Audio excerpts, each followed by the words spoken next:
बालू के रेत पर हरवा चमकीला, वैसे चमकाई पिया तोहरा के।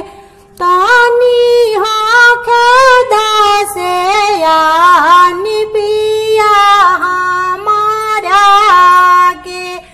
तानी खेदा जावान सैया हमारा के।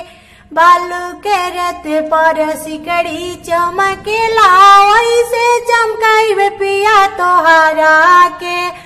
तानी खेदा से आन सैया हमारा के।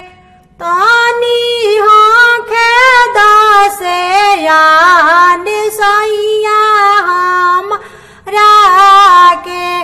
टीका किनवाई बे सिर में पहनवाई बे, नथिया किनवाई बे नक पहिनाई।